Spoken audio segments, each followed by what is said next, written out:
didn't happen all at once. That's the thing people don't understand about being pushed out. It's not a loud eviction. It's a slow unraveling. One day you wake up and realize you're tiptoeing through your own home. That was me. I had lived in that house for over 40 years. I picked the paint on the walls, laid the garden stones with my husband when our knees still worked like they used to, and folded tiny socks in that laundry room when the children were still small enough to need me every hour. And yet somehow I had become a stranger there, a guest with no say in the lighting and the noise and the temperature of the room. I remember the first time I asked if we could turn down the volume on the television because it was giving me a headache. The way she, my daughter-in-law, looked at me like I was interrupting something important. "You can go rest upstairs if you're tired," she said with a smile that didn't quite touch her eyes. That smile, the one that makes you feel like a burden wrapped in politeness, lingered with me longer than I expected. At first I told myself I was imagining things, that I was just sensitive because I missed my husband. After all, grief does that. It twists the light and casts long shadows where there shouldn't be any. But it wasn't just grief. I knew how love felt, and I knew what it meant when that love began to curdle. The children were grown now with children of their own. They came and went like visitors to a museum, pausing briefly in the foyer, never really seeing the exhibits, me. The memories, the life that still echoed in every corner of that house. They brought their noise, their phones, their bags, tossed carelessly onto the furniture I once polished every Saturday morning, and when I'd try to tell them stories, the old ones they used to beg for at bedtime, I get that same look, distracted, tolerant, distant. I'd once been the center of that home, the voice that hummed lullabies in the night, the hands that bandaged scraped knees, the arms that held everyone together. But now it was as if the house had been repurposed, reassigned, rewritten to suit new characters, and I was just leftover dialogue no one needed to rehearse anymore. It was subtle at first, the way they'd consult each other before making decisions that involved the house. Whether to move the sofa, whether to repaint the walls, whether to convert the back room into a home office. They never asked me. They informed me, always after the fact. "We're changing this," they'd say with a kind tone, as though I should feel lucky to be informed at all. I sat on the edge of the couch one afternoon watching them measure the wall where our anniversary painting used to hang. The one with the rolling hills and gold frame my husband had surprised me with on our 30th. I'd taken it down when the frame cracked during the last move, intending to have it restored, but it disappeared before I could. Replaced with a print, clean, modern, soulless. No one asked if I wanted the old one back. The house used to smell like stew, fresh bread, and old wood. Now it smelled like takeout containers, burnt coffee, and store-bought air freshener. I would open the windows during the day, just to let in a bit of the past, to hear the wind rattle. The wind chimes he had hung outside the kitchen, but by evening they'd be closed again. "Too drafty," she said. "You know how delicate your health is?" Delicate. That word made me flinch. I wasn't delicate. I was tired, yes. Aching, yes. But fragile, no. I'd buried my husband, raised children, worked 2 jobs, and stitched together a life with frayed edges and steady hands. I'd loved hard and grieved harder. There was nothing delicate about me.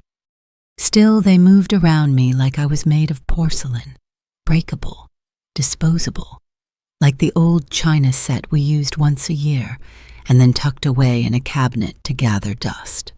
And every time they called me sweet or offered a patronizing pat on the hand, I felt myself shrinking, folding into silence, making myself smaller so they'd stop looking at me like I didn't belong. I used to dance in that kitchen, alone, while the soup simmered and the radio played old jazz. I'd twirl with the ladle in hand, laugh at my own clumsiness, and sometimes catch my reflection in the window smiling like a girl again. But I hadn't danced in years. The radio had long since been boxed away, and when I cooked now it was under watchful eyes and whispered suggestions about sodium and cholesterol, as though my hands had forgotten how to love the stove. The couch cushions no longer bore my imprint. The air no longer felt warm with memory. Even the cat-old marmalade seemed to avoid my lap now, favoring the newer, shinier laps that smelled of perfume and unfamiliar lotions. Everything was slowly shifting, not in grand gestures, but in tiny reassignments. A drawer emptied here, a shelf cleared there, a new voice speaking where mine used to echo. I suppose that's how you lose a home without leaving it, not with moving trucks or eviction notices, but with the slow, soft hands of time and neglect. I was still there, yes, but only in body, my spirit, my presence. Those had been packed away just like that anniversary painting, forgotten in the attic of their attention. It started slipping on birthdays. Not mine, of course, those they remembered, but in that distracted, performative way, with a cake from the store and candles they'd count wrong. But on their birthdays, the tone changed. Suddenly, I was in the way. Suddenly, I didn't understand how things were done anymore. I remember standing in the kitchen holding a plate of deviled eggs I'd made from the old family recipe, and my daughter-in-law waved her hand with a tight smile. "Oh, we don't really do those anymore. Everyone's more into plant-based now." Just like that, dismissed. Like tradition was a stain they were gently wiping off the table. The worst part wasn't the rejection, it was the gentleness of it. Polite cruelty, smooth edges. I would have preferred a storm, something loud and obvious. Instead, it was as if I were being erased with a white glove. They didn't yell. They didn't throw me out. They just began talking around me, not to me. Conversations happened above my head like I was a child too old to carry but too small to understand. My suggestions became interruptions. My questions became irrelevant.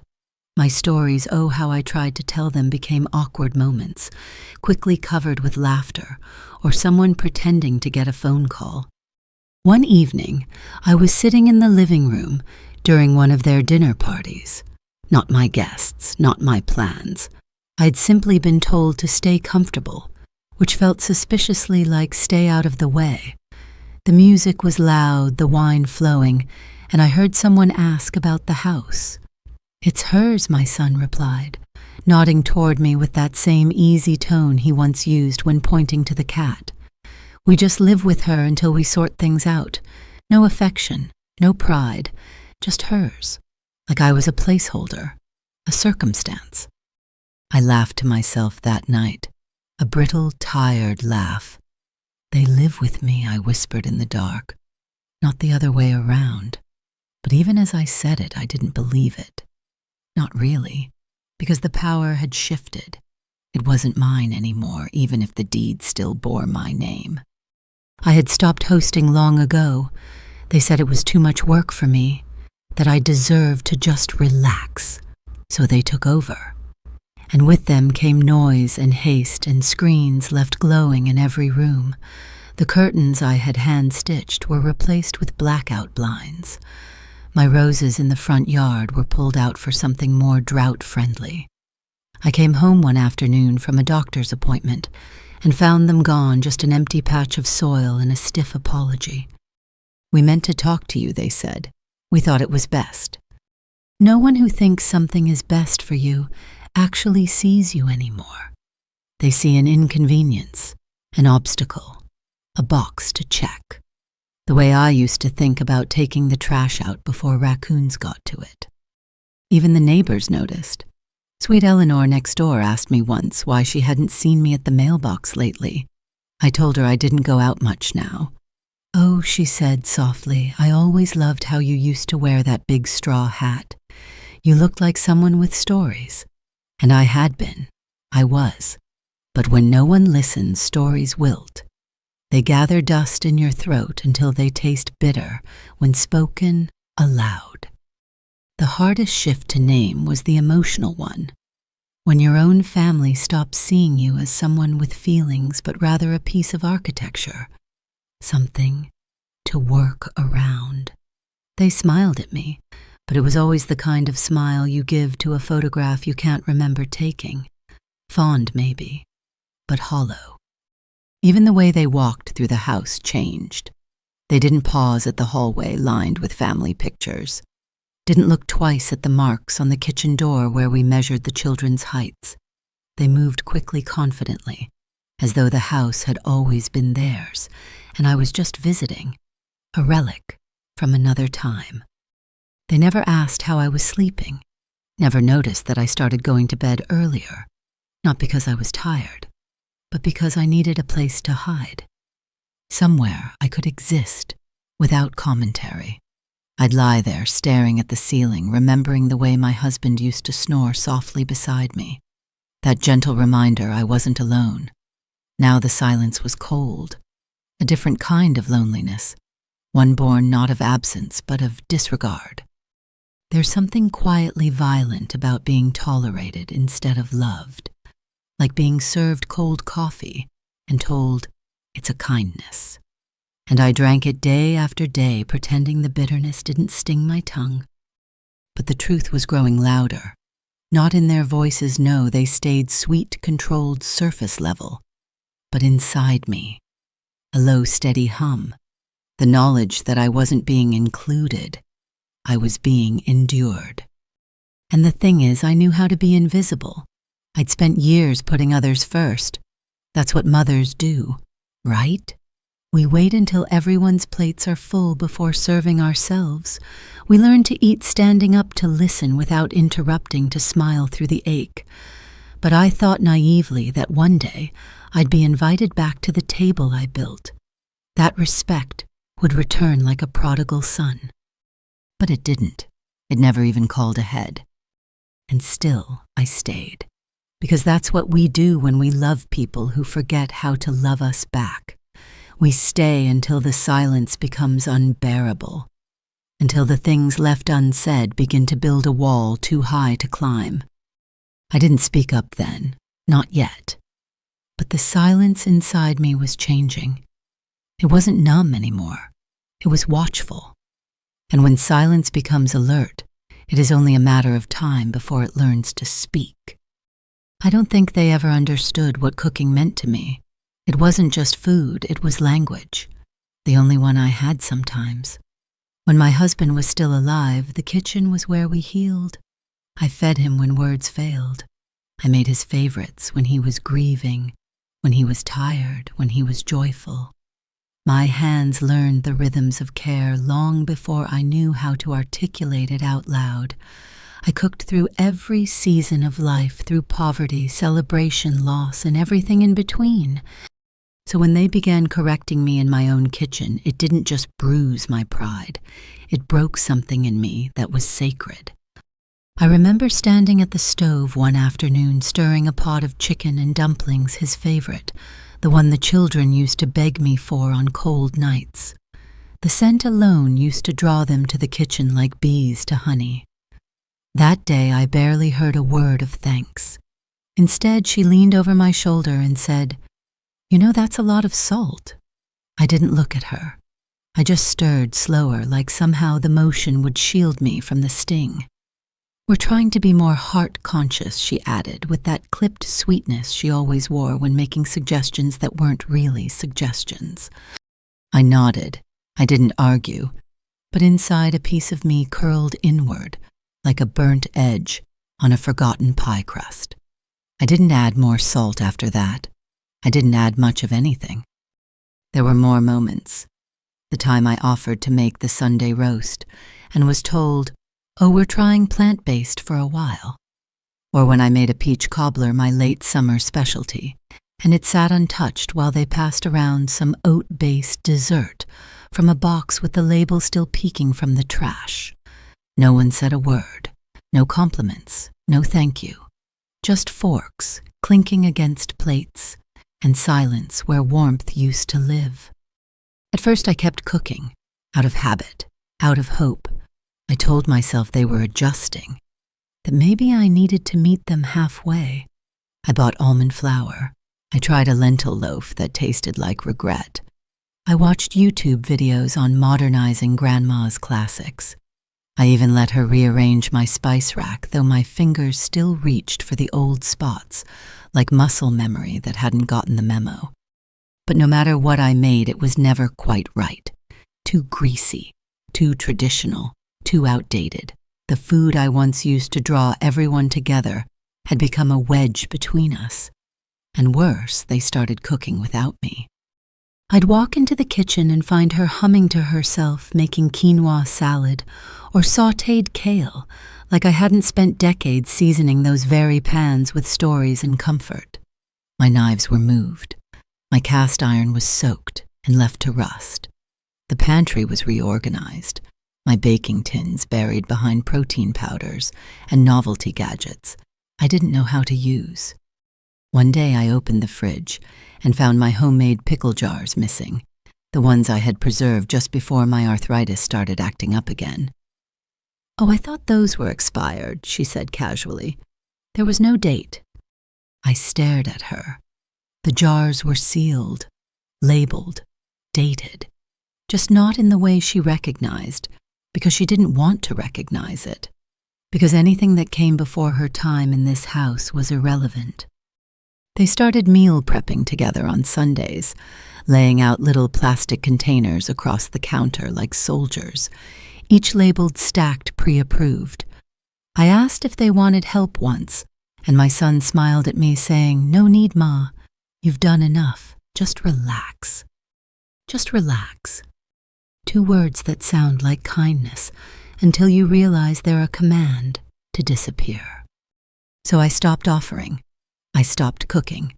The kitchen grew colder, quieter. My apron remained on its hook untouched. The smell of butter and onions sautéing in a cast iron pan vanished, replaced with the sterile scent of prepackaged health. One evening, I stood in the kitchen alone. Everyone else had gone to bed early. Something about a cleanse. No eating after 7 p.m. I opened the cupboard and pulled out the old teacup, the one with the tiny chip on the handle, and the faded rose painted on the side. I brewed myself a cup of black tea full caffeine, added 2 sugars, sat at the table, and I wept. Not loud, just quiet tears, the kind that rolled down without asking for attention. I wasn't crying because of a casserole or a comment. I was crying because they had taken away the last place I still felt like I mattered. I was raised to believe the kitchen was where love lived, that food was memory, was identity, was a hand extended in peace. I thought they understood that.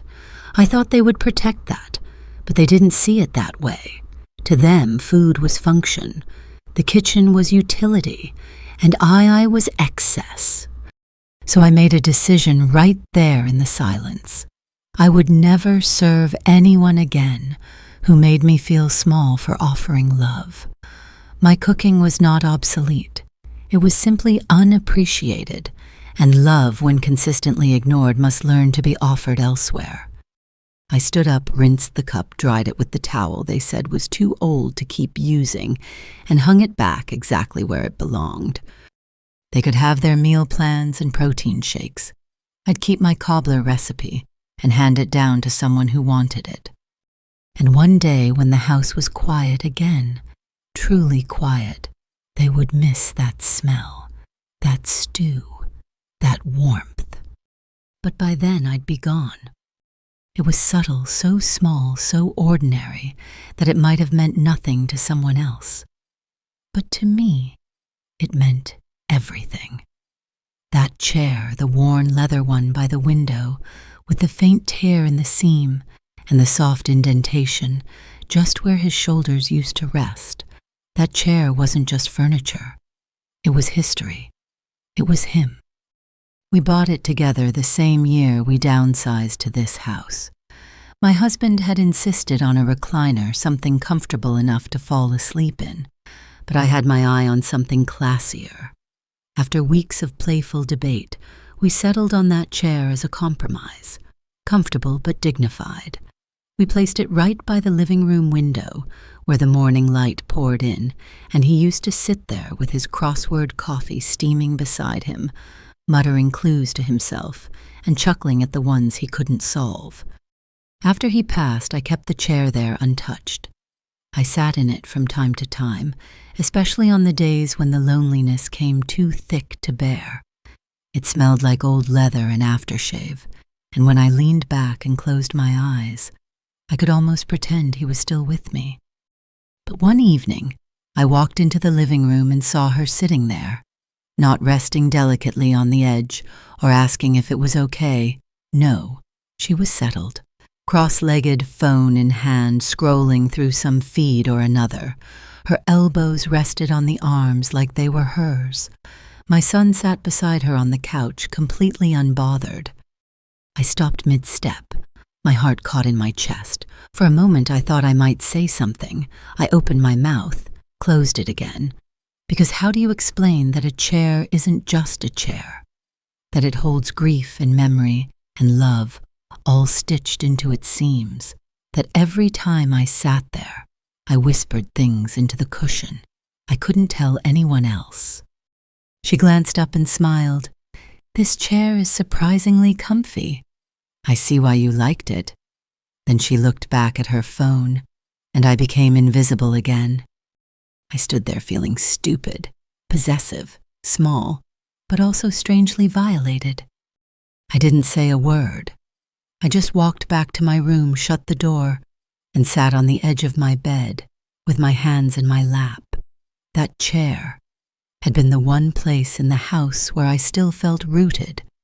Now even that had been claimed. Later I heard her laughing in the kitchen, the kind of loose, careless laugh that made me feel like a shadow haunting a house that had moved on. I wanted to scream, not out of rage but out of loss, because how dare someone take something sacred and make it mundane? It wasn't the first thing she'd taken. She had slowly absorbed the house like ivy wrapping around a wall, inch by inch, choking the original structure while pretending to beautify it. My lace curtains were boxed away because they were too old-fashioned. The ceramic rooster I kept on the shelf, the one I bought in Italy with my sister, was decluttered. Every corner of the home had been dusted of my presence. That chair was the final blow, the last sacred spot. The next morning I stood in the living room long before anyone else woke. The light was soft and gray-blue, the air still. I walked up to the chair and placed my hand on the armrest. It felt colder than I remembered, or maybe that was just me. I thought about moving it to my room, but that would have been a surrender. I thought about putting a sign on it, reserved for memory, but they would have laughed. So I did nothing. I let it sit there. But I never sat in it again. That day I began to understand something cruel and quiet when people don't recognize your boundaries. It's because they don't believe you have any. When they see you as furniture, you become part of the background, easy to rearrange, easy to ignore. I wasn't just mourning my husband. I was mourning the erosion of meaning in the things he and I built together. The way they touched everything without asking. The way they filled the house with their voices and presence, but never once asked what those walls meant to me. It was no longer a home. It was a holding place. A transit lounge they'd over-decorated while waiting for their next upgrade. That evening I sat on the far end of the couch and watched as she curled up in the chair again. She laughed at something on her phone, and my son reached over to tuck a strand of her hair behind her ear. I remember feeling so deeply, painfully outside of that moment. Not a mother, not a matriarch, just an unwanted echo. There was no explosion, no confrontation, just the quiet click of a lock in my heart. Something closed that night. I stopped trying to reclaim anything. I stopped offering parts of myself to people who didn't notice when they took them. And in that stillness, in that grief, a strange strength began to stir. It didn't roar. It hummed, like the low note of a cello, sad yes, but steady. It told me to observe, to wait, to gather what was left of my dignity and hold it close like a final family heirloom. Because if they saw me as furniture, I would become something even harder to move foundation. And if they wanted to build their lives over me, then one day when they looked down, they would realize they were standing on the bones of someone they never truly knew. It used to be my favorite time of year, not because of the decorations or the gifts, but because it was the one time everyone came home. Holidays were my threadbare chance at feeling whole again. I would spend days preparing not just the food, but the small touches, the garlands on the banister, the cinnamon-scented candles, the old record player crackling out Nat King Cole or Bing Crosby. I loved the repetition, the ritual. The same tablecloth I'd had since the kids were in diapers. The chipped angel tree topper my husband found at a thrift store in '83. Tradition held everything together, especially me. But then came the year they decided it needed freshening up. It started small. "Let's do a more modern theme this year," she said, as she unpacked sleek, color-coordinated ornaments, white and silver. Everything matte or mirrored, no color, no soul. She left the old boxes unopened, stacked in the hallway like forgotten luggage. I stood there holding the paper star my granddaughter made when she was 4 and watched her drop it back in the box without a glance. "It doesn't match the aesthetic," she added, like it was a menu item. I didn't argue. I never argued. Instead, I went to the linen closet and took out the red and green napkins I'd embroidered by hand, hoping maybe those could stay. But by the time I got back to the dining room, the table had already been set white and silver again. Sterile and sleek. My napkins stayed folded in my lap uninvited. They changed the music, too. No carols, just background jazz, curated by some online playlist. And instead of the roast I'd always made, the one my husband used to carve while the children watched wide-eyed, they catered from a minimalist organic kitchen. Tiny portions, expensive ingredients, and not a whiff of garlic or butter. I stood in that overly clean kitchen wondering what it meant when even a meal lost its memory. No one asked me to cook. No one asked what time we usually opened gifts. No one even remembered the story I always told about the year the tree fell over, and we all sat on the floor laughing with cocoa in our hands. That memory had lived in the living room like furniture. But now, like the rest of me, it had been pushed to the side. The worst part was watching my grandchildren mimic it. Not because they were cruel, they were simply absorbing the environment. One of them asked me, "Why does Grandma always want to use old stuff?" I smiled and said, "Because old things remember more." But he just looked confused, like I was speaking another language. Even the stockings changed. Mine, which had my name stitched in gold thread, was nowhere to be seen. In its place was a clean, generic version white, with a metal name tag clipped on like a hotel key. I found my original one in the storage bin, later crumpled near the bottom. It smelled like cedar and regret. That Christmas, they rearranged the furniture. For better flow, they said. But what they really meant was for their comfort. My chair was moved. The piano bench where my daughter used to practice Silent Night was gone, replaced with a decorative bench no one could sit on. I kept bumping into corners I didn't expect, as if even the bones of the house no longer recognized me. And the tree, I always lit myself carefully, reverently, was already glowing when I walked into the room that evening. They'd plugged it in without me. That was the moment I knew. I smiled and nodded and sat quietly, but inside something turned cold.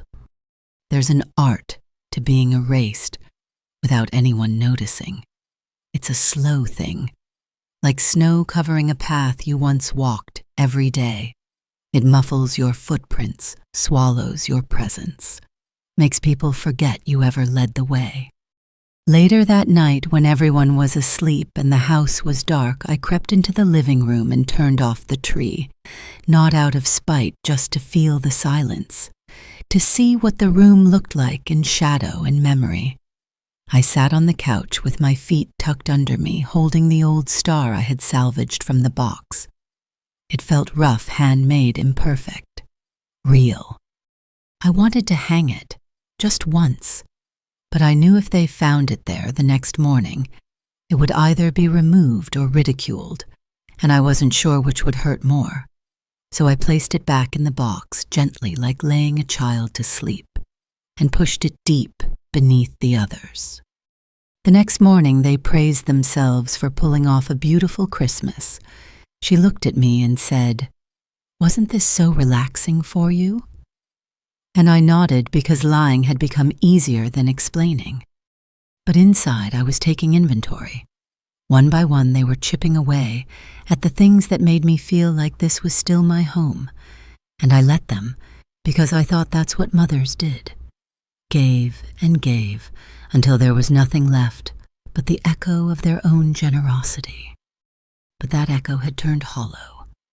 They didn't mean to hurt me. I know that. But they also didn't care enough to wonder if they were. And that's worse in a way, isn't it?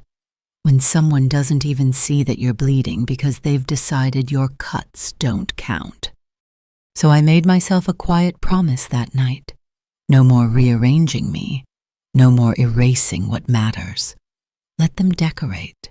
Let them cater. Let them move their chairs and paint their walls. But I would no longer give them the satisfaction of thinking they had my blessing. I would be present, but I would not be part of it. Not anymore. It had rained that morning, a soft, silvery rain that made the windows hum with rhythm. I remember waking early, the way I always did on weekends, to set out the blue tea set, the one reserved for family brunches. The habit was so deeply rooted in me that I didn't even realize what I was doing until I opened the cabinet and saw the shelves empty. The tea set was gone. I found it later wrapped and boxed in the garage labeled, "To Donate." No one had asked. No one had told me. Just boxed away like an old photograph of someone you don't want to explain. I wandered through the kitchen, unsettled, still barefoot and foggy. That's when I noticed the silence. The kind of silence that doesn't just sound like absence. It feels like you've been left behind.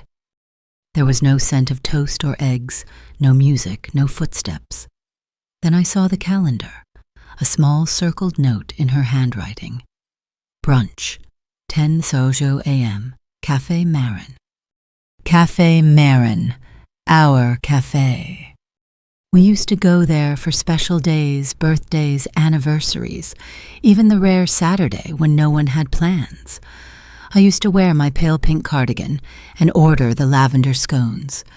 My husband would make a joke about the price, and the kids would roll their eyes while sneaking extra sugar packets. It wasn't just a place. It was a piece of our family's rhythm. And they were there now, without me. I checked my phone. No messages, no missed calls, no invitations, just silence. I stood by the window, the one overlooking the driveway, and watched as their car pulled out. I saw my grandson in the back seat holding a small box, probably pastries. My son drove. My daughter-in-law laughed at something he said. They looked happy, whole, as if nothing, no one were missing, as if I had never been part of it. I stood there for a long time, one hand resting on the curtain, staring at the wet road. It wasn't the betrayal that made me ache. It was the ease of it. The way they could forget me without malice, like setting down a bag they didn't realize they were carrying. I wasn't left out with spite. I was left out with convenience. That kind of forgetting runs deeper than anger, because anger still recognizes your presence. This was erasure. Eventually, I sat at the table, alone. I made myself a cup of tea with the chipped floral mug they hadn't found yet. I used honey and cream like always. I even sliced an apple into thin wedges and dusted it with cinnamon, my quiet ritual of comfort. And I sat, waiting for a door that would not open, a knock that would never come. Around noon, I began washing the windows, not because they needed it, but because I needed something to scrub, something to make clean. I moved slowly, methodically. My joints ached with each motion, but I welcomed the sting. It felt like proof that I was still here. When they returned, bags rustling, laughter lingering, I was in the laundry room folding towels. I listened to their footsteps, their stories, the clinking of dishes being put away. I waited for someone to notice, for a voice to say, "Why didn't we invite her?" No voice came. Eventually I emerged. I offered a soft, "Welcome back," and she replied with a bright, "You wouldn't have liked it, too noisy, too many people," as if she were doing me a favor. And that was when I realized I was being curated, filtered out like an outdated piece of decor, too slow for their tempo, too tender for their efficiency, too much, and yet not enough in all the ways that mattered. That night I lay in bed and stared at the ceiling, fingers interlaced over my stomach. I thought of all the things I'd stayed quiet about, all the times I swallowed a comment, forgave a slight, smiled through an ache. And for what, a seat at a table that no longer had a place for me. No, that would be the last time. It wasn't rage I felt, it was a cooling, like the first frost that warns winter is coming. Not destructive, not sudden, just final. A slow crystallization of truth. If they could forget me that easily, then I would remember myself even more fiercely.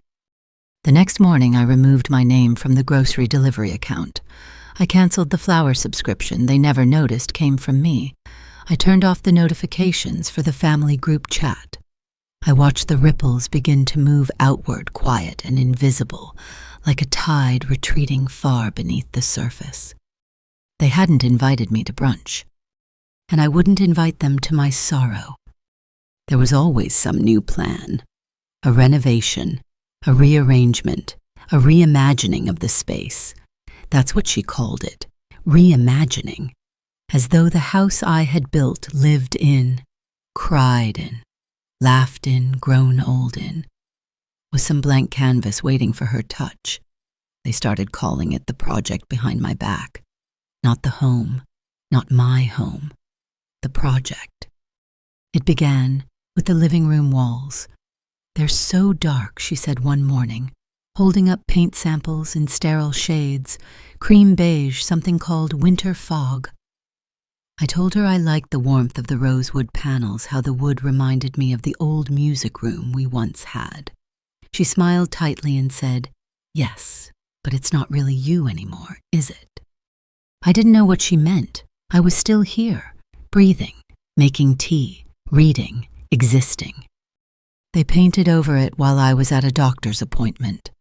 The walls were stripped and sealed. Before I could say a word, I came home to find the room smelling of chemicals and fresh coats, and something inside me recoiled. It was like coming home to a stranger's living room with my name still on the mailbox. I wandered from corner to corner, watching as the soul was drained from the space.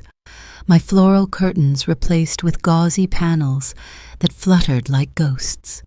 The mantel, once lined with mismatched photo frames and handmade cards, now featured 3 ceramic vases that looked like they belonged in a museum gift shop. Minimalist, she explained proudly. Less is more.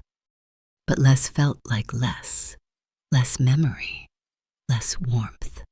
Less of me. I tried to leave a mark, something small, a family photo of us when the kids were young, dressed in mismatched pajamas, flour on their faces from baking cookies. I placed it on the side table by the reading lamp. The next day it was gone, replaced with a geometric sculpture. I found the photo in a drawer in the hallway, lying face down. It wasn't just the decorations, it was the bones of the house. My kitchen drawers were rearranged. The spice rack was converted to a pod-based system I didn't understand. The linen closet purged of my old soft towels in favor of tightly rolled spa-style ones. Even the hallway mirror, the one I used to check my lipstick in before heading to church, was replaced with a sleek, frameless rectangle that reflected nothing familiar back at me. I used to know the sound of this house. The creak of the stairs, the hum of the fridge, the little whistle the radiator made in the guest room when it was cold. Now all I heard was smoothness, clinical silence, as though even the house had learned not to make noise around them. When I spoke up gently, tentatively, they framed it as nostalgia. "She's just sentimental," I heard her say once. "Everything is an artifact with her," as though that was something to be pitied. But it wasn't just sentiment. It was history. This was the home where my husband kissed me goodnight for nearly 5 decades, where my children took their first steps, where I laughed so hard one Thanksgiving that I spilled wine on the rug and left the stain there because it reminded me that joy can be messy and permanent. That rug was replaced too. Too old, they said. Everything I touched, they sanitized. Everything I loved, they silenced. It wasn't malice. It was something worse, indifference wrapped in good intentions, the kind that says, "This isn't about you anymore." I began to notice how little they looked at me when they made decisions, how my voice softened over time, not because I wanted to be quiet, but because speaking into a void eventually teaches you that silence costs less. I became careful. I stopped offering ideas, stopped suggesting anything. My energy, once so tied to this house, began to retract, like a tide pulling away from the shore. They never asked if I liked the changes. They assumed I would adapt. They spoke of the house like it was theirs to fix, to heal, to bring into the present. But they never asked if I thought it was broken. And so slowly they made it theirs, in everything but deed. I stopped sitting in the living room. The light was wrong. The air felt filtered and foreign. I spent more time in my bedroom, the last place they hadn't touched. I kept the lamp with the yellow fringe, the faded photo albums, the Afghan my sister crocheted before she passed. It was cluttered, outdated, full of life. And yet I heard them whispering one evening just outside my door. We should redo her room too, make it safer, cleaner, as if I was an old stain they hadn't gotten to yet. That was the moment I realized they weren't updating the house. They were editing me out of it, page by page, room by room, until there would be nothing left but a name on the mortgage and the faint scent of lavender where I used to sleep. And I thought to myself, if they want a blank canvas so badly, perhaps I should give it to them. A home is not walls and furniture. A home is presence. And mine had been stolen, reupholstered, painted over. So I began to imagine what it would feel like to take myself and everything I still owned out of the picture. Not as an act of revenge, but as a restoration of self. Let them have their blank space. I would find somewhere else to hang my memories. I used to retreat to my bedroom like a sanctuary. It was the one space left untouched, for a time mine alone. The walls were still the pale lavender I'd chosen back when soft colors helped me sleep. My books lived on the shelves in no particular order, just the way I liked them. The quilt on the bed had frayed corners but told stories in its stitches, each patch from a blouse, a curtain a time. In a house, slowly slipping from my hands. My room was my last hold, until it wasn't. It began innocently, a single box in the corner, just a few files, she said, placing it neatly beside my dresser. We're out of space in the office, and this seemed fine. I remember staring at it for a long moment after she left. Beige cardboard, no markings, just there, like an uninvited guest, sleeping in your bed. I let it go. I told myself it wasn't worth the fuss. Then came another box, then two, then a plastic tub full of winter clothes that weren't mine. The foot of my bed became a holding zone. My reading chair, the one with the faded green velvet and wooden arms, vanished one day, replaced by more storage.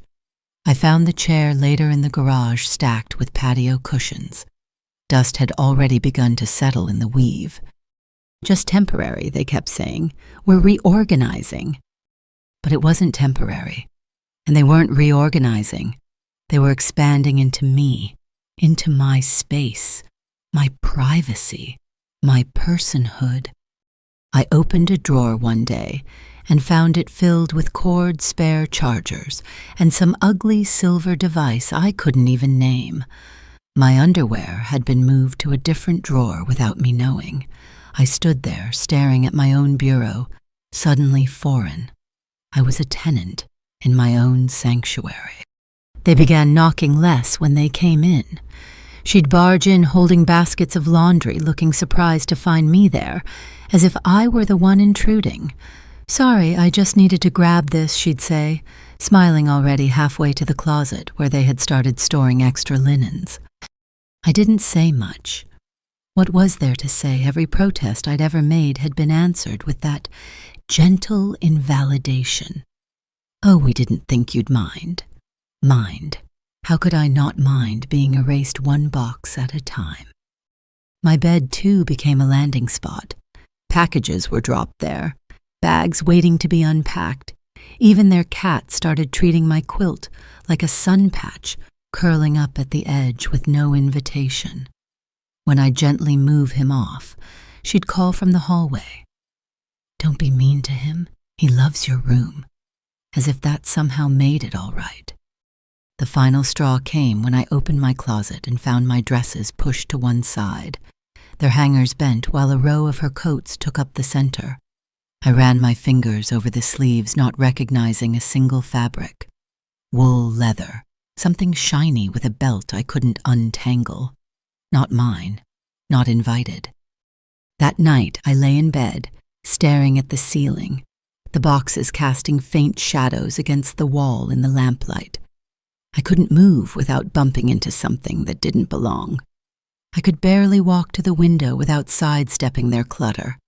My nightstand was now home to someone's forgotten water bottle and a phone charger that didn't fit my phone. My room had become a storage unit, and I a live-in inconvenience. They didn't do it out of cruelty. That was what made it worse. They did it because they stopped seeing me, because they assumed my silence meant surrender, because once you stop being the nucleus of your family, you're lucky if they remember you're still part of the orbit. They saw a room with space, not a space with soul. They saw unused surfaces, not sacred ones. They saw convenience, not consequence. So I began taking small steps. I reclaimed one drawer, placing fresh lavender sachets inside to mark it as mine. I moved her coats to the hallway rack when no one was watching. I folded their winter scarves and left them at the base of the stairs with a note, "Not mine." But it was like spitting in the wind. The next day, new boxes arrived. So I stopped folding their things, stopped moving their mess. I let the clutter pile up around me like evidence. If they wanted to treat me like furniture, I would let the furniture speak. One afternoon, I overheard her on the phone saying, "We just need to make more space. She doesn't really use all of it, you know." That was the moment something inside me hardened, not in anger, but in truth. I realized I could no longer stay where I was not seen. They thought they were reorganizing. What they were really doing was clearing the way for me to leave. And when I did, I would take nothing that belonged to them, just my books, my quilt, my peace. Let them have the space. I would take back myself. It was a Tuesday afternoon, one of those lukewarm days where the light falls flat and the wind forgets to move. I had made tea as I always did, out of habit more than thirst. The chamomile was steeped just the way I liked it, 2 full minutes, no more. I placed the cups on the tray with the sugar bowl and 2 small lemon slices and carried it into the sitting room where she was folding laundry on the couch. "Tea?" I asked, awfully careful not to intrude. She smiled. "Oh, you didn't have to." But I had. Because it was the only thing left I still knew how to do that they hadn't claimed or criticized. And because I needed a reason, any reason, to sit down and pretend this was still a family. She took the cup absently stirred in her sugar and without looking at me said, "I just hope I'm not still here when I'm your age." She laughed, not cruelly, not even sharply.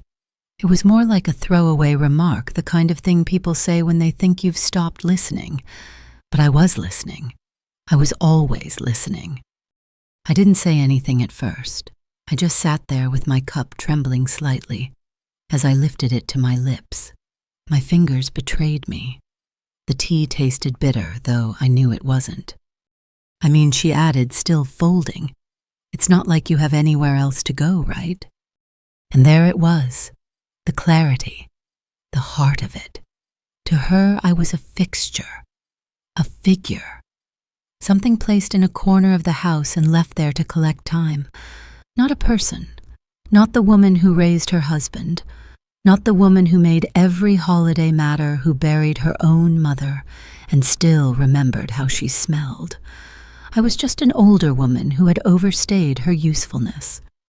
It stunned me, not because I didn't suspect they felt that way, but because she said it out loud, casually, while smoothing socks into pairs and sipping the tea I'd made with hands that had once soothed fevers and stirred love into pots of soup.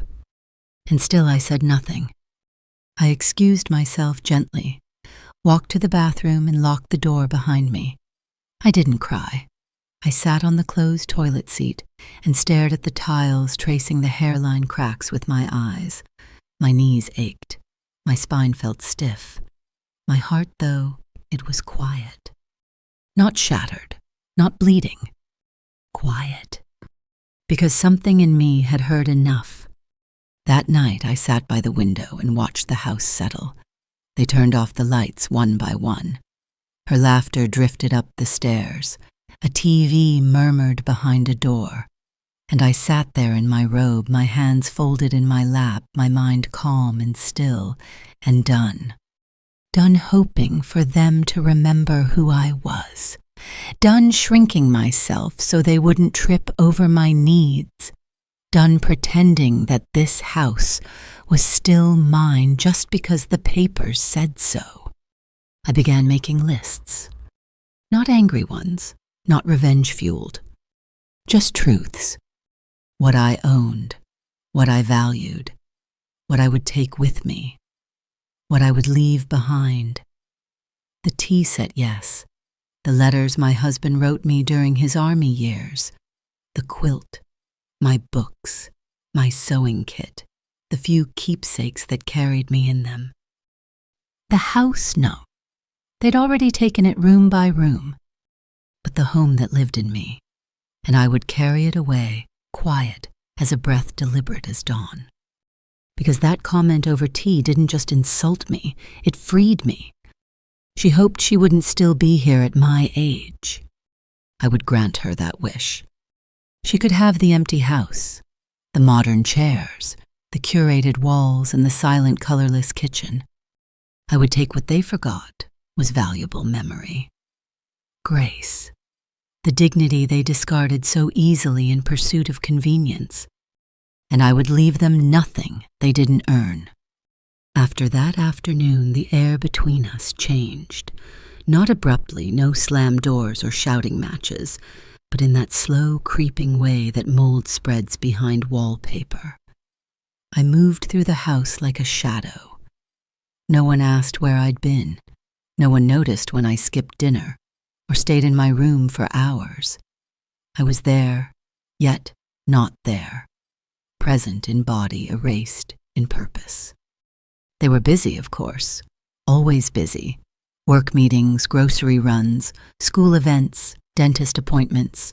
They talked about schedules and car maintenance, about summer plans and dietary shifts. Not once did anyone stop and ask, "Are you all right?" Not even when I limped through the hallway slower than usual, not when I sat on the porch alone, through dinner with a blanket over my knees. They assumed I was fine, or they hoped I was, because asking meant risking a truth they weren't prepared to hold. Even my son, the boy, who used to press his sticky fingers to my cheek and say, "You're the best mama ever had," becomes someone who barely made eye contact unless it involved logistics. He texted more than he spoke. He'd send messages like, "Hey, do we need milk?" or "Don't forget the cleaning ladies coming Tuesday," and I would stare at the glowing screen, wondering what it would take for him to say, "I miss you." He never did. One morning, I sat at the kitchen table with a book in my lap, not reading, just turning the same page over and over. She came in, brushing crumbs off the counter, and said, "Don't forget, we'll be out late tonight, work function." I looked up and nodded. She was already walking away before I could say anything. That was the rhythm now. Inform, not include. Notify, not consult. I started walking every day, slow, deliberate walks down the block and back. It gave me something to do, a reason to leave the walls that no longer remembered me. I'd wave to the neighbors. Sometimes they waved back. One of them, a man about my age, once said, "You walk like you're trying to remember where you left something." And I smiled, because I was. I was trying to remember where I had put myself down. It wasn't that I expected fanfare or gratitude. I wasn't looking for medals. But I thought at the very least that after all the years of holding everyone else's lives in my hands, someone might hold mine for just a moment. No one did. There were no more "How did you sleep?" or "Do you need anything?" or even "Want to join us?" The kindnesses I used to take for granted had vanished beneath the floorboards. I used to believe love was made of big gestures, but now I knew it was the small questions, the daily noticing, the reaching out, and those had stopped long ago. They didn't mean to be cruel, but neglect has a flavor all its own, and it is bitter and lingering. Even the dog stopped coming to my room. He used to curl up at my feet, warm and faithful, but now he followed them, tail wagging, ears perked for their voices. I would call softly and he'd pause, hesitate, then return to his spot by their side. I didn't blame him. We all go where we are fed. I began talking to myself, not aloud, but in the mirror, just a few words here and there to make sure my voice still worked, to prove I existed. "There you are," I'd say each morning, "still here." And then I'd make tea for one. The silence became a room I lived in, not a passing phase. I learned its dimensions. I named its corners. I even grew comfortable in it, like a worn robe that doesn't flatter but fits. One night, as I was folding towels in the laundry room, I overheard them in the kitchen. She was laughing, and he was saying something about how she's easy to live with, doesn't ask for much. And I realized they had grown used to my silence, mistaken it for peace, confused my absence from their lives as contentment in my own. They didn't know that I had shrunk to fit their convenience, and they didn't care to know. That was the quiet heartbreak of it, not that they had changed, but that they hadn't noticed I had. So I started writing. At night, after the house went quiet, I'd sit at my desk with a small lamp and a pen that felt too light for the weight of what I needed to say. I wrote letters to myself, to my husband, to the woman I used to be before she became scenery. Each one began the same. They don't ask, but I remember. I remembered everything, every sacrifice, every late night, every birthday cake made from scratch, every stitch in every costume. Every night I held someone's feverish head and whispered, "You'll be all right." I remembered who I had been to them, even if they had forgotten. And I wrote not to accuse, but to reclaim, because I knew now that silence wasn't strength unless it came from choice. Mine hadn't. Not yet. But it would. Soon. It began with a drawer. Just one. The smallest one in the hallway chest where I kept old postcards and loose buttons. I opened it one morning and pulled everything out, sorting gently with fingers that remembered too much.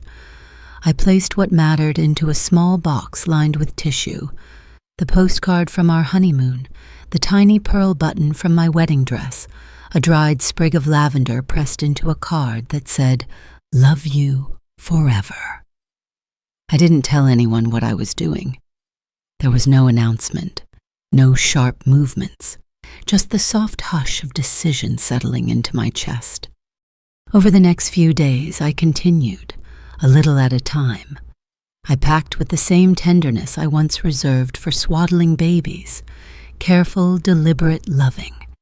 I wrapped photo frames in my old scarves, folded clothes that still carried the scent of old lotions and warm summers. I left the newer things behind, the gifts they'd given out of obligation, the items they thought were improvements. Those didn't belong to me. They belonged to the performance of family, not the memory of it.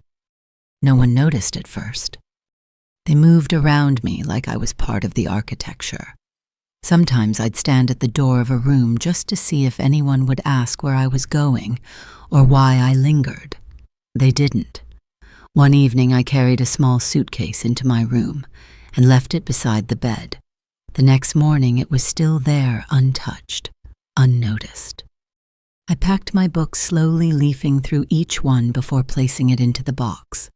Some had bookmarks still inside from long ago bus tickets, old receipts, corners folded softly like whispers. Each book was a friend I hadn't spoken to in too long. I whispered apologies as I closed their covers. My jewelry fit easily into a pouch. Not much left, really. A few trinkets. The necklace with the locket holding my husband's photo. The bracelet my daughter made me when she was 10 beads loose now, but still beautiful. I didn't need much, just what remembered me. I sorted through kitchen items in the quiet hours before dawn, took only what was mine. The cast iron pan with the burnished bottom, the teacup with the tiny chip, the wooden spoon worn smooth at the handle. I set them in a box lined with dish towels I'd embroidered with my own initials, back when I still believed in homemaking as legacy. I moved like a ghost in those days, seen but not felt. I nodded when spoken to, smiled politely, but inside I was already elsewhere. Every tape-wrapped box, every folded cloth was a step toward freedom, toward self, toward air. I didn't pack out of anger. That would have been easier in a way. No, this was something gentler, more solemn. I was packing because I had finally accepted that love unreciprocated turns into grief, and grief left untended curdles into silence. I had lived in that silence too long. In the evenings I sat by the window and watched the lights come on in neighboring homes, families gathering, laughing, fighting, reconciling. I wondered if they noticed each other more than mine did me. I wondered what it would feel like to sit at a table where your presence wasn't tolerated, but welcomed. I didn't know where I'd go yet. That didn't matter. What mattered was that I would go, that I would not be buried in the very house I once built, from warmth and sugar and sacrifice. One night, as I packed the last of my linens, I found the card my husband had written on our final anniversary, his handwriting shaky but still his. "You are the soul of this house. The rest is just wood." I pressed it to my chest, then folded it into my suitcase. The next day I watched as they bickered over takeout options. My son scrolling his phone, she pacing the kitchen. No one looked up when I entered. No one asked what I needed. So I walked past them and into the garage, double-checking that the last boxes were taped and labeled. I had been so careful not to take anything that wasn't mine. Just the pieces of me they had forgotten were still living. That night I sat in my room with everything ready.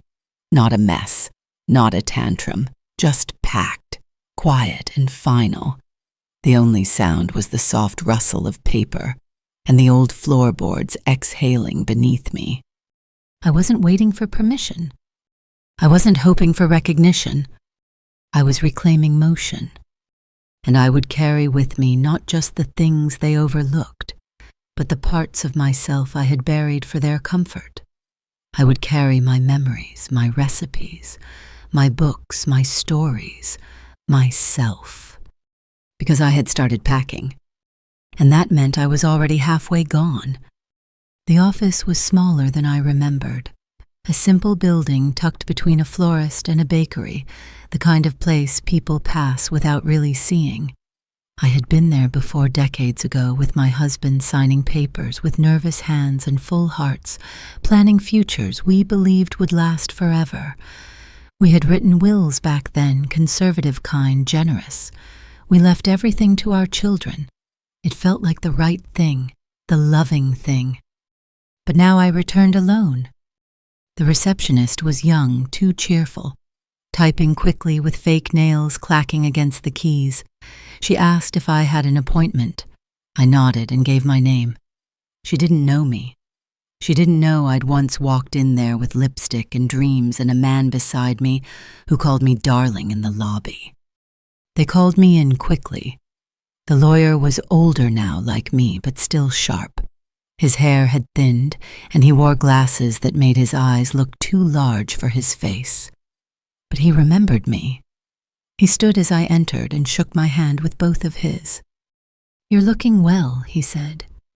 I smiled polite. Looks can lie. He nodded, didn't press. He was good like that. We sat down at his desk and I opened my notebook, the one I'd carried for weeks, filled with notes and lists and quiet decisions made in the shadow of their indifference. I need to update everything I said. The will, the house deed, the beneficiaries, all of it. He didn't blink, just clicked his pen and asked, "Do you want to tell me why?" I looked at him for a long moment, then exhaled.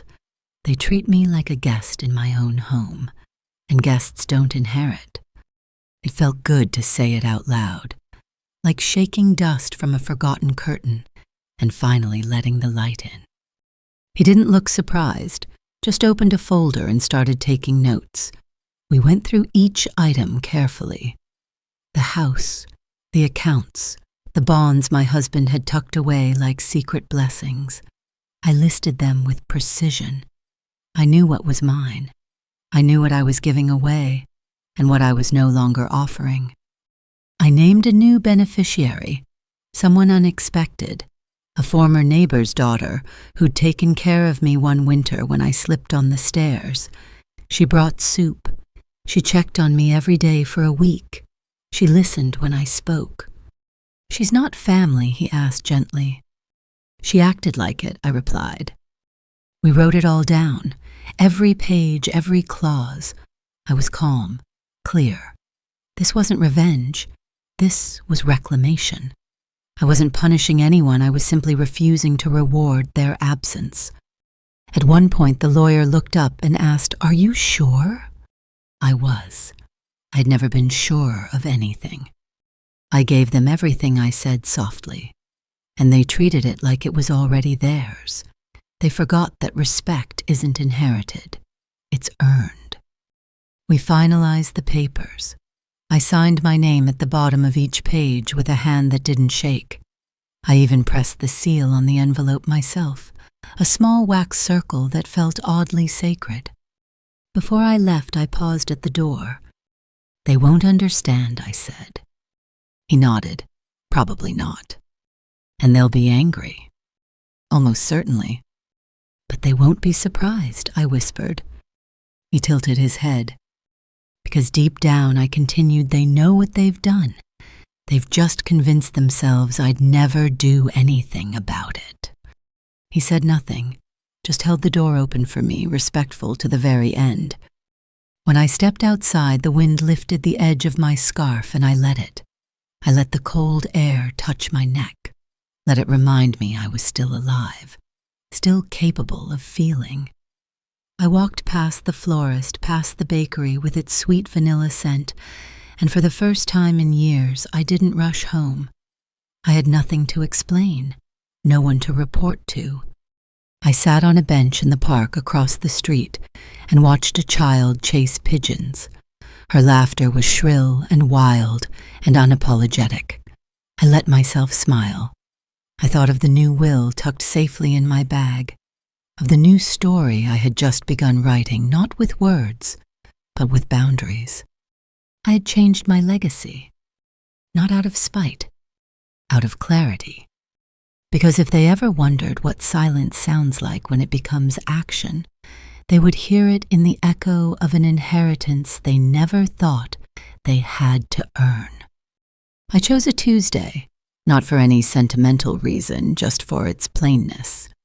Tuesdays don't make people suspicious. They're tucked between the beginning and the middle, quiet and unassuming, like me, or the me they thought I was. I rose before dawn, careful not to creak the old floorboards. My robe wrapped tightly around me. I made my way down the hall past the doors behind which they slept soundly. I paused at each one not to say goodbye, but to confirm I owed them none. There were no tears in my eyes, no trembling in my hands, only calm, a stillness that had taken root deep inside me, steady and immovable. Everything I needed was already packed, 2 suitcases by the front door, 1 small box in the trunk. I had prepared it all days before, inch by inch, making sure I wouldn't have to return, not even once. The house was dark, but I didn't turn on any lights. I didn't want to disturb their illusion. Let them wake to the world they created, quiet, curated, and without me in it. Let them discover the absence slowly, like a fog lifting to reveal something vast and irreversible. I made a final round, touching only what mattered: the banister my husband had varnished himself, the kitchen counter where I used to knead bread before they stopped eating gluten, the living room wall freshly painted in shades that never asked what I thought. I passed by my chair, not in the living room, of course, but in the garage, where they had left it like an afterthought. I placed a hand on the worn velvet armrest. Not a goodbye, just a thank you. Then I opened the front door. The morning was still wet from the night's rain, the air fresh and unfiltered. I took it in slowly. Freedom doesn't arrive with fanfare. It enters like a breath you didn't realize you were holding. The cab I had arranged waited quietly at the curb. A kind man stepped out to help with my bags, his eyes gentle, his questions few. That was what I needed most. Someone who saw me not as a burden or a task, but as a person in motion. We drove away slowly. I didn't look back, not because I was angry, but because there was nothing there for me to return to. They had already hollowed out every room I once loved. All I had done was match their energy. They had made me invisible. I simply followed through. I arrived at the little rental cottage just before sunrise. 1 bedroom, soft yellow walls, a porch that creaked just enough to feel real. The kind of place that knew how to be quiet without being cold. I stepped inside and exhaled. For the first time in years, the air felt mine. I unpacked slowly. Books first, then the quilt, then the small kitchen items lined carefully in drawers that hadn't been opened by anyone else's hands. I made tea, real tea, full leaves steeped strong, no judgment. I sipped it on the porch, wrapped in a blanket, listening to the birds begin their chatter. There were no children's footsteps, no bickering over schedules, no one moving my things or using my room as storage. Just space, just silence, just me. I had left no note. That was intentional. A note would have given them something to dissect. a way to center themselves in my absence, but I didn't want to give them that. I didn't want to be understood. I wanted to be gone. Because I had realized something in those months of silence, of soft erasure, of being tolerated like clutter.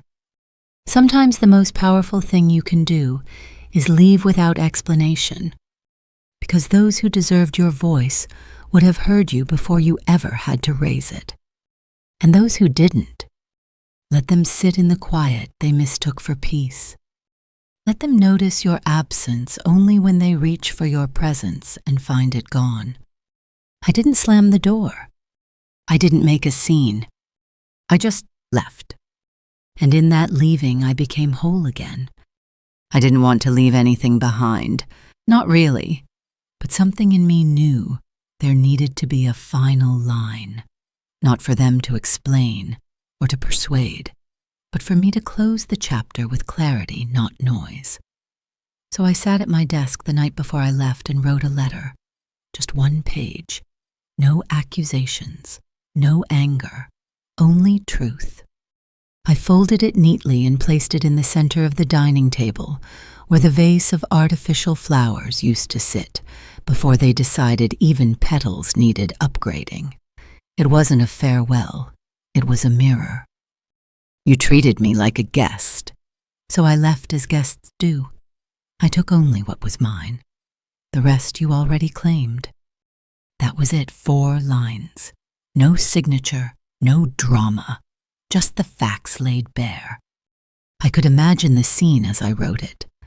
My daughter-in-law coming downstairs, first finding the note, calling his name, him reading it aloud, confused at first, then defensive. She's just being dramatic.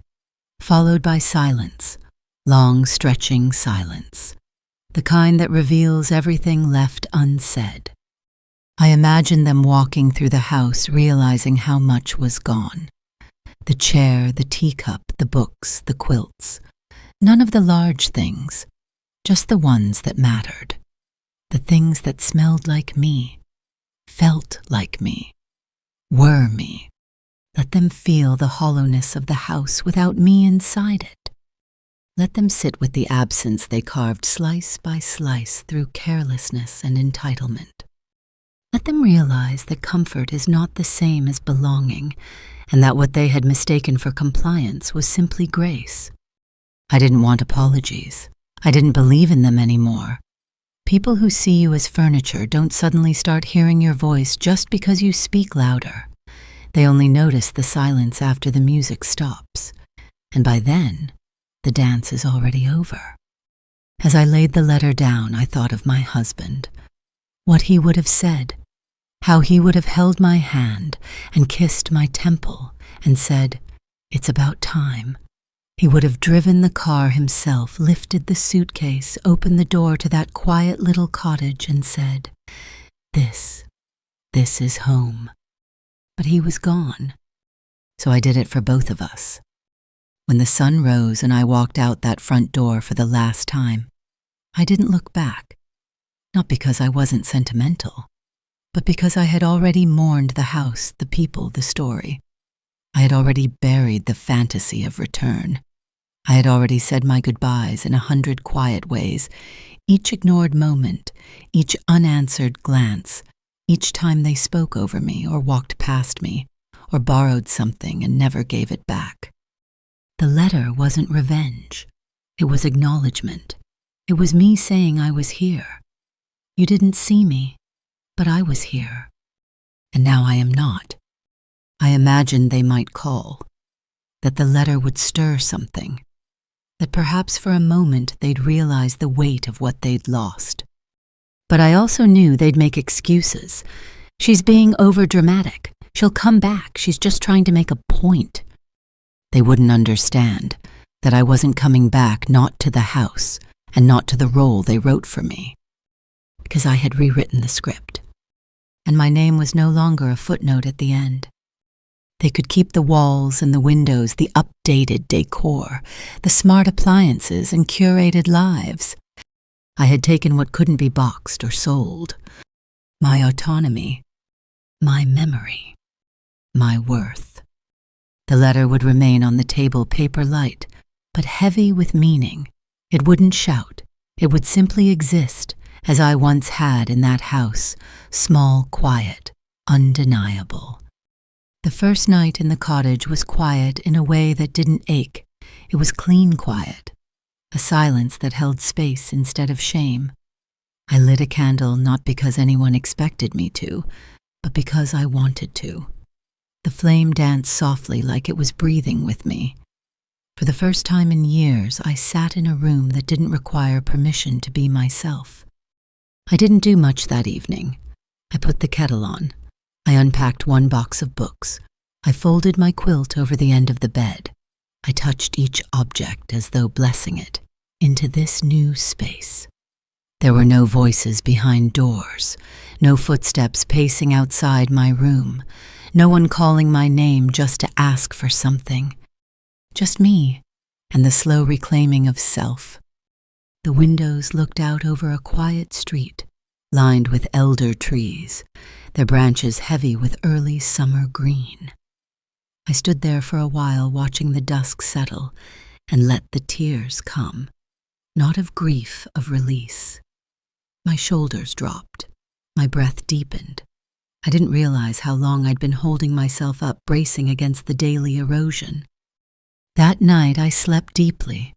No interruptions, no creaks of unfamiliar footsteps. The bed, though small, held me like it meant to. I dreamt of my husband. He didn't say anything, just held my hand and walked beside me through an open field. When I woke, I felt no need to interpret it. Some dreams aren't messages. Some are simply gifts. In the days that followed, I found rhythm again. I went to the market on Tuesdays and spoke with the fruit vendor who called me dear with no irony. I joined the little library down the road and signed up for the senior book club, though I didn't tell them yet that I'd once read novels out loud to my children, like they were sacred texts. I planted rosemary on the windowsill and sang to it softly when no one was around. No one interrupted me. No one questioned me. And slowly the need to be noticed began to dissolve.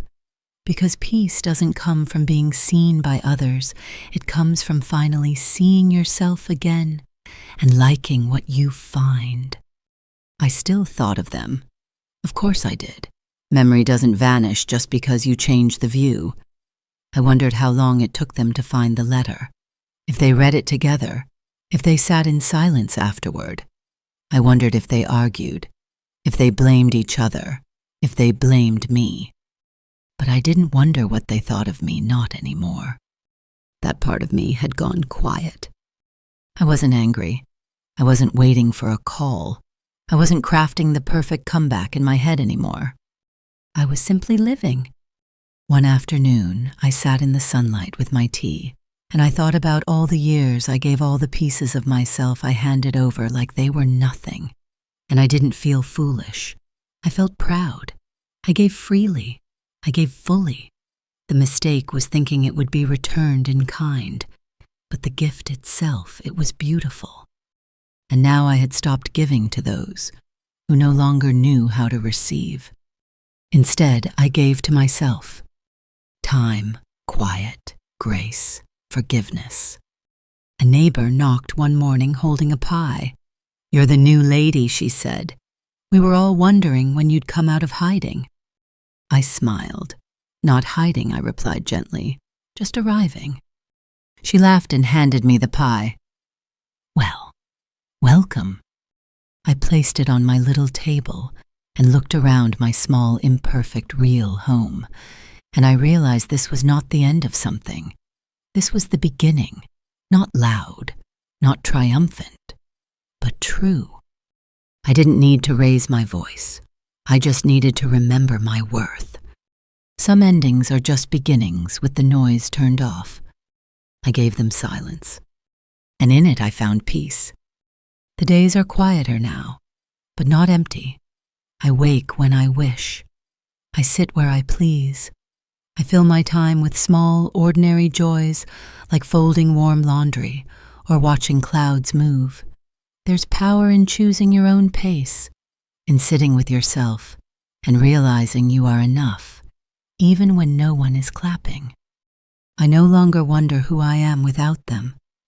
I wonder why I ever let them convince me I was only valuable when I was giving. There's a freedom in solitude, not the lonely kind, but the soft sort that wraps around your bones and says, "You made it. You're here." I talk less. I listen more. I hold my own hand when I feel uncertain, and I laugh sometimes at the thought of how quietly I walked away and how loudly it must echo now. If they miss me, that's theirs to carry. I've carried enough. I do not regret the years I gave, but I treasure the ones I reclaimed. And if anyone ever asks where I went or why I left, I'll tell them the truth, not with bitterness, but with stillness. They treated me like a guest, so I left them with nothing, and everything I kept was mine.